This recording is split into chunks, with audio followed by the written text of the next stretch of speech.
Hi, I'm Chef Gail Sokol and welcome to my kitchen. Today we're sort of, I don't know, making stuff for the holidays, but through the winter. Just if you have the extra cans of pumpkin around from Thanksgiving, this will go get you into Christmas and New Year's and really make fabulous dessert through the winter. And what we're going to do today is a bourbon pumpkin Biscoff pie. Yes, I am going to admit it. I have a couple of cans of extra pumpkin, canned pumpkin, and I love it. And you can use it in so many savory things, but I love pumpkin pie. My friends and family love pumpkin pie. So we're doing another riff on pumpkin pie, and I love bourbon with it, and I love Biscoff cookie crumbs, and I'm going to show you how to use them so they actually serve two purposes. But before we get started, what am I going to say to you? Push that notification button. That's right. So you can become a subscriber. I don't want you to miss any of my tips or videos because they're awesome. And I love having you with me in my kitchen. It's really, really fun to have you here. It's like having a friend baking with me. All right. Bourbon pumpkin Biscoff pie. This is going to look like a pie. We've done tarts before in the past, recent past. This is going to be in a pie shell. Easy peasy. It's going to be a pumpkin pie, but we're going to add a little schnapps to it, a little bourbon. And if you want to leave the bourbon out because you're going to serve it to kids, leave it out. If you want to serve it to kids because you want them to sleep, you can leave it in, whatever you want.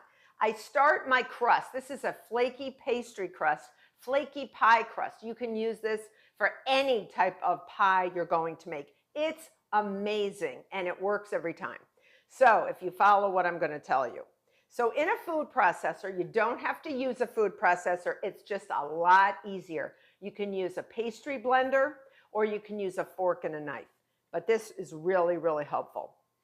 So I have 1 1/4 cups of all-purpose flour in my food processor. And I'm going to add 8 tablespoons, which is 1 stick, of cut up ice cold butter. Ice cold butter. It is hard. You can almost, it sounds like pebbles. It's so hard. And what I'm going to do is cover the food processor. And my little hack, so I don't get flour coming out the cracks or the top from the food processor, I'm going to cover it. And I'm going to pulse it,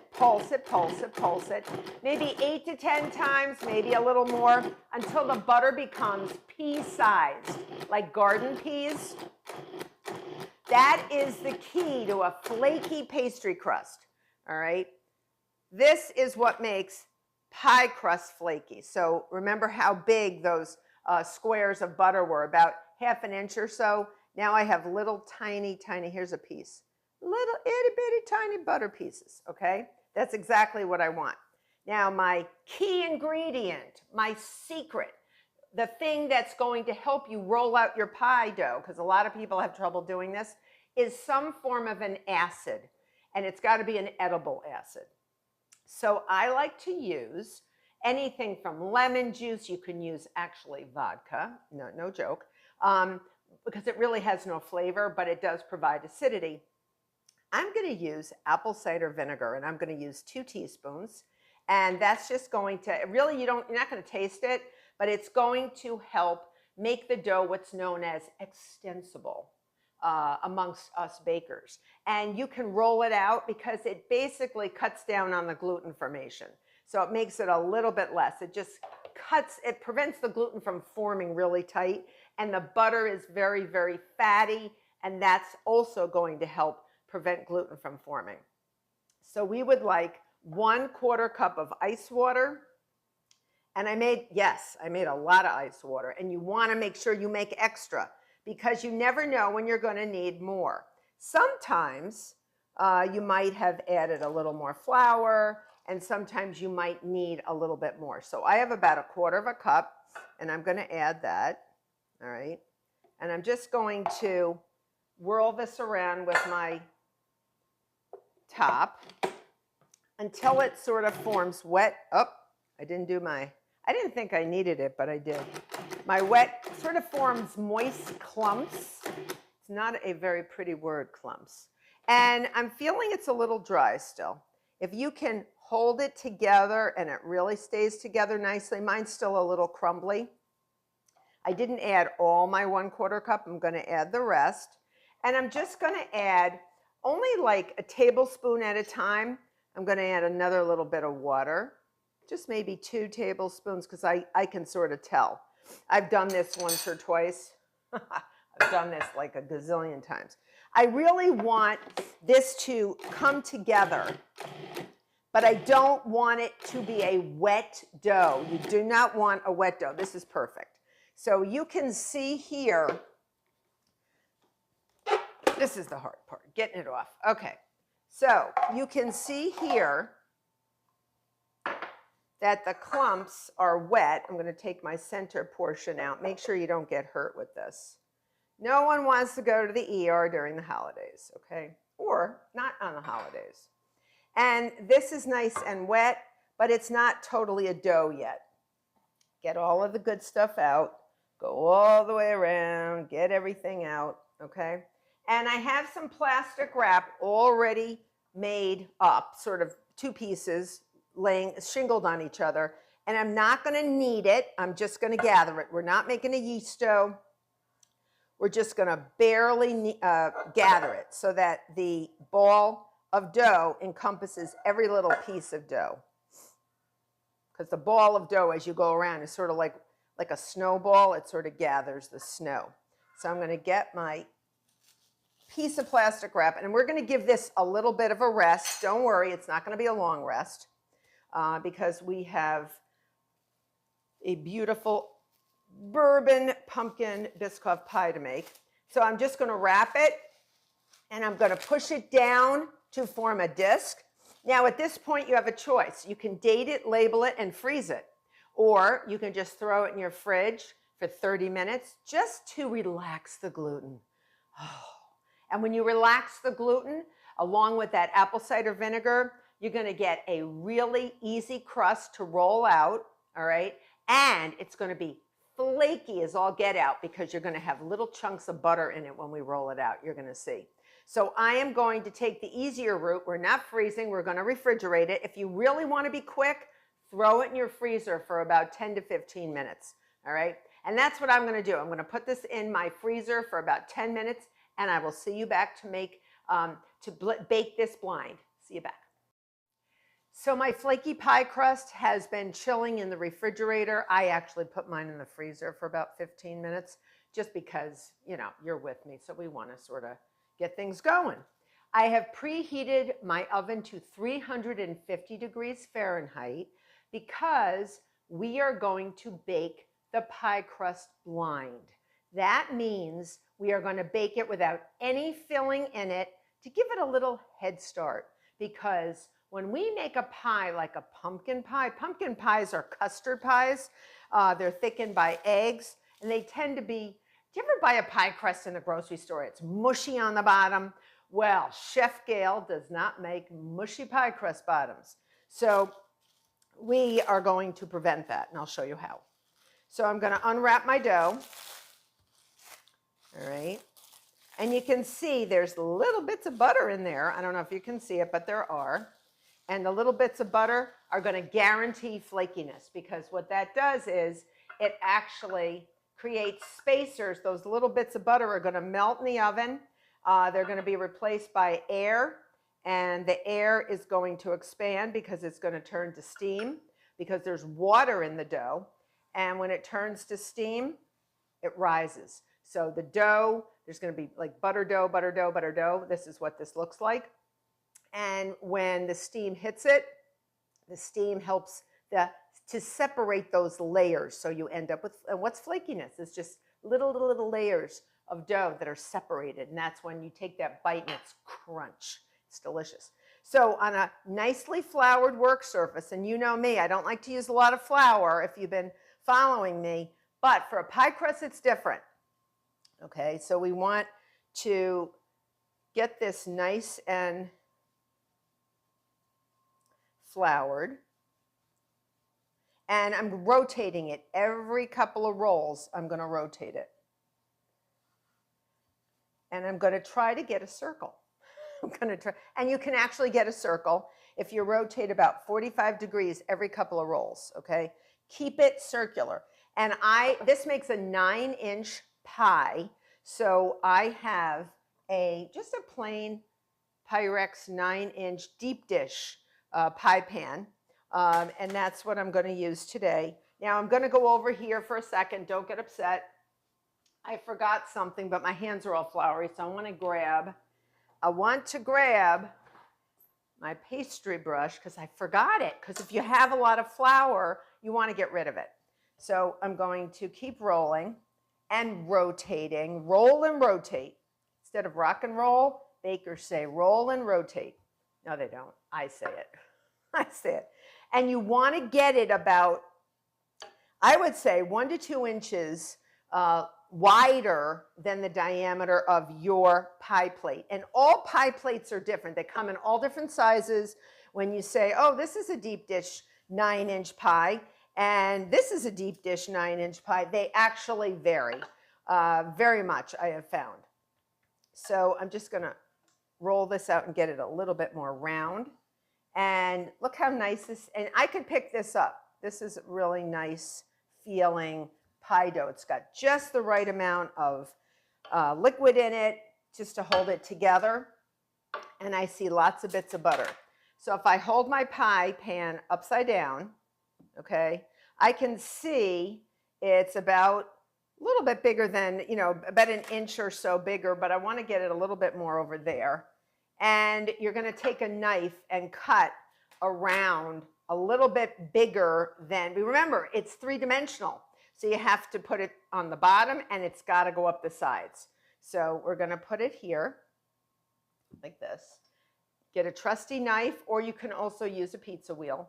And I'm going to just sort of go around about 1 inch or so more than the diameter, because it is 3-dimensional and you want to cover the sides, and you want to make a pretty crimp. You know those pretty pies? You want to make some crimping. And then do not discard these. Do not throw these out. These scraps are like gold. You can rewrap them. I've actually made letters out of them for my daughter's birthday, or you can actually do all sorts of things with them to make it fun, like, leaves, cookie cutouts for apples. If you're making an apple pie, you can do all sorts of things. So now I'm going to brush off my flour, brush, brush, brush. I folded my dough into quarters, and if it has enough water in it and holds it together beautifully, you can do this. So I'm going to put the center of my triangle in the middle, and then I'm going to unfold it gently. And you don't want to grab this. This is a very tender dough, so you don't want to grab it, and you're just going to gently fit it in all the way around. Okay?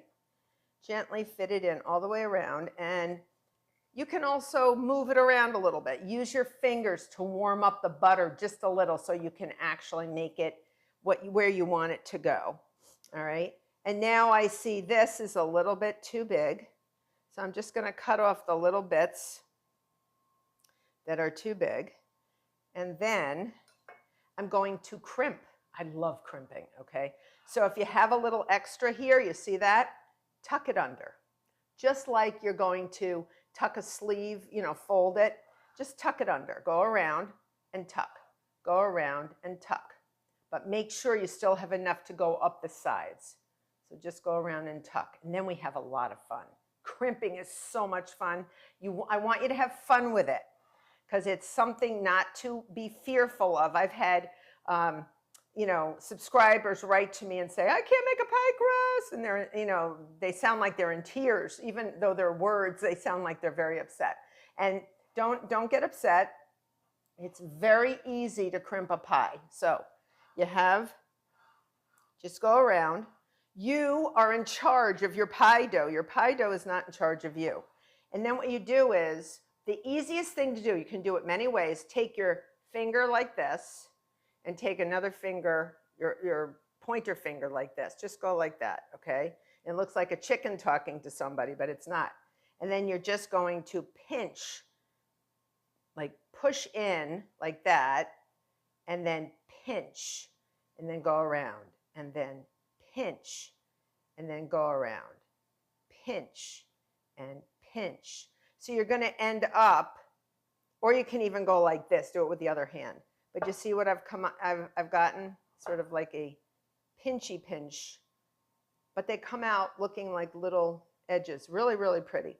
You can also do things with a spoon. Just make, little cutouts with the spoon, the round part of the spoon, or you can take a fork and just fork around. You can do whatever you want. I've taken dough like this and made long braids and put it around. You have to egg wash it first, make sure so it sticks. But I'm just going to do a nice old-fashioned, sort of like old-fashioned, your grandma's pie crust, just like that, to make it look really nice and homemade. When you see a pie crust like this, you can tell a human touched it. It's not made by a machine, because you can buy frozen pie crusts. Don't do it. Don't do. My subscribers don't do that. No. Okay, don't do that. Make sure you actually do this with your pie crust, because it's so much fun and they look so much better, and they look homemade. So at the end, just make sure you get the last one in there. All right. And look how pretty that looks. Pretty, pretty. Now I'm going to take it and I'm going to put it on a sheet pan. I'm going to move this over so we get rid of my flour. All right. And I'm going to take a foil-lined sheet pan, or it can be a parchment-lined sheet pan. Make sure you put your pretty pie on top of this. Now, to ensure that our pie doesn't shrink from the sides, we're going to bake it blind.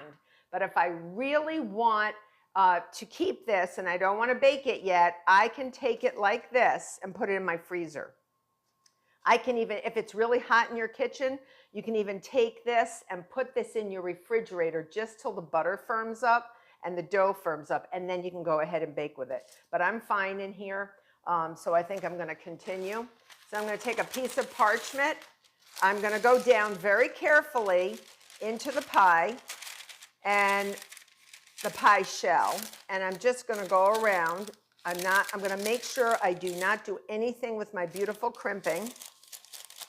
Okay, and I just go next to it. Keep the parchment paper big enough that it comes up the sides, because then we're going to take raw beans, okay, and we're going to fill our pie shell with raw beans that you will never eat. Do not eat these. These are my baking beans, or you can use pie weights, and that's the whole purpose, to weigh down the dough so that it doesn't shrink, because its one tendency is to shrink.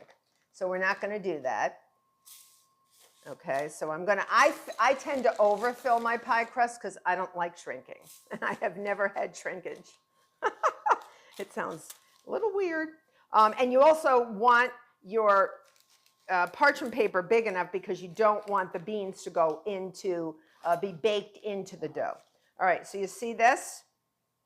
This is going to go into my 350-degree oven for about 25 minutes. And you're going to see this look less raw. It will get slightly brown, but remember, it's going to bake longer. We still have to put the filling in and bake it with the filling. Most of the time, most pies, typical pies, would just fill it at this point, not put the beans in, pour the pumpkin pie filling in, and bake the whole thing. And what have you got? A mushy bottom, a soggy bottom. We don't want that. So I'm going to give you my best tips how to make the best pumpkin pie with Biscoff inside, and I'll show you. All right, so 25 minutes, 350-degree oven. And after that, I'm going to pull these out, the beans out, and I'm going to put it in, because it's going to look a little raw still on the bottom, and put it back in for about 5 to 10 minutes. Take it out and let the pie crust cool, and we'll be ready for filling. See you back. So my flaky pie crust has been baked blind, and you can see, and it's still a little hot. Not hot, it's more like warm, and that's fine. But you can still pour the custard if it's still hot to warm. It's still fine. But you can see I put it back in. I took my beans out, put it back in for another 5 to 10 minutes. And remember, it's going to get another 45 minutes baking with the custard. So don't worry if it's still a little raw on the bottom. It's okay. Now, to prevent our soggy bottom, because pre-baking it and blind baking it also prevents a soggy bottom because you're par baking the whole crust so it does not get soggy, we're going to use Biscoff crumbs. I have about a half a cup Biscoff cookie crumbs that I love. I love the caramelly flavor and the spiciness that really goes very, very well with pumpkin filling. So right now, I am going to use this as a barrier. I'm going to put it right down now on my baked blind crust, just on the bottom. All right. And if you don't want to put in too much, you don't have to. If you put very thin layer, you won't taste it. Some people may not want to taste an extra layer in their pumpkin pie, and they're real traditionalists, but I don't mind this. I think it really gives a nice little zippity-doo-dah to our pumpkin pie filling. All right, so now this is ready to go for our pumpkin pie filling. Our oven is maintained at 350 degrees Fahrenheit, which is the same temperature we baked this blind. I'm going to put this over here. Keep it on the sheet pan. Nothing worse than taking out a hot pie and you don't want to crush your beautiful crimpings. This is our filling. So 3/4 of a cup of sugar, granulated sugar. And then I have 4 eggs, 4 whole eggs. I always push through the yolks. And then I'm going to put in some spices. I have 2 teaspoons of ground cinnamon. I love ground cinnamon. I have a 1/2 teaspoon of ground ginger, and I have 1/8 teaspoon of allspice. You can mix and match any spices you want. If you don't like allspice and you want cloves, if you don't like anything else but cinnamon, just do whatever you want. Now, our thickening agent, even though the eggs are the thickening agent traditionally, I'm going to add a little cornstarch, 1 tablespoon, just a little cornstarch to give it a little body.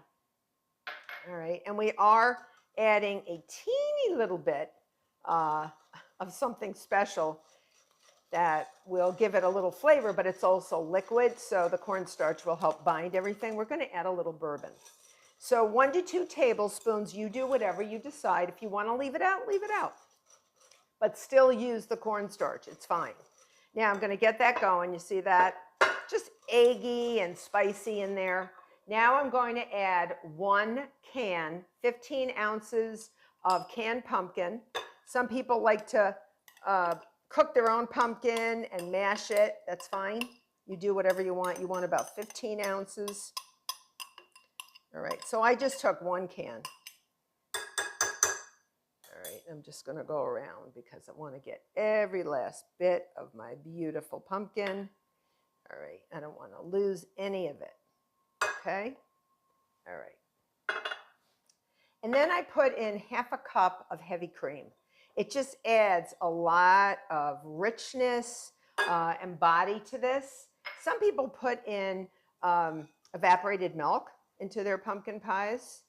And then our piece de resistance, 2 tablespoons of beautiful high quality bourbon. All right. All right. So like I said, you do you. You don't want to use it, don't use it. You want to use rum, use rum. Everything will be good in this. This is a pie where any really complimentary liqueur would be good. All right, so I'm going to not pour this in now because it's going to go to the top and it's hard to move it around without it jiggling.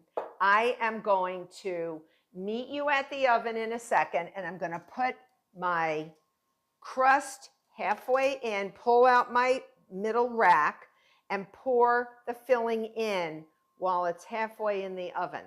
It's a lot easier to coordinate, and you won't worry about spillage. See you at the oven. All right, so I'm at the oven. I'm on a middle rack. I put my pie crust in, and I'm going to slowly pour my filling in there. Pour as much in And it may go all the way to the top. That's good, that's good, that's good. And I'm going to stop there. And then I'm going to take, very, very carefully, take a hot, remember, it is hot. Both these things are going to be hot. And I'm going to push it in gently. Be very careful. Shut your oven and bake this for 45 minutes at 350 degrees Fahrenheit. If it's slightly jiggly in the center, it's perfect because custard pies have carryover cooking. So as it cools, it will thicken. But if it's really, really jiggly, keep it in for longer because every oven is a little different. But 350 degrees Fahrenheit for 45 minutes. Again, little jiggly in the center, perfect. Bring it out and let it cool. So my pie came out of the oven. If you feel it's still jiggly, some ovens are hotter than others. Leave it in for another 10 minutes or so. I've let it chill a bit. And now I'm going to take half of a cup of crushed Biscoff crumbs. And I'm just going to put them in the center. And this has been cooled because I made some whipped cream. You've seen me make whipped cream a dozen times. I even have a video on how to make whipped cream. So I'm not going to bore you and show you how. But I took 2 cups of heavy cream, cold heavy cream, beat it with a whip attachment of an electric mixer. And then I put in half a cup of confectioner's sugar, a splash of vanilla, about a teaspoon of vanilla. And then I put a little itty bitty bit of bourbon, 1 to 2 teaspoons. That's all. And then beat the heck out of it. So you can put the sugar in, the vanilla in, and the bourbon in all at once. So I just put the Biscoff crumbs around, and I'm gonna get a rubber spatula, and I'm just gonna go around just gently and just give it a little whipped cream treatment. Because we always pipe it, we always do different things. This is just more, just like homey, you know, nice. And it looks really, really pretty. And if you don't use all the whipped cream, you can always eat it yourself. Or put it on ice cream, or it'll keep in the fridge for a few days, or you can also stabilize it with a little gelatin. And I have a video on that too, and it's very easy to do, and it'll keep for at least 3 or 4 days in your fridge. All right, so I think that looks lovely. And this is our beautiful bourbon pumpkin Biscoff pie. Oh, isn't that wonderful? And if you brought this to a friend's house or had it for a dinner party or the holidays, people would be like, can you make this again next year? So you'll be invited to so many things.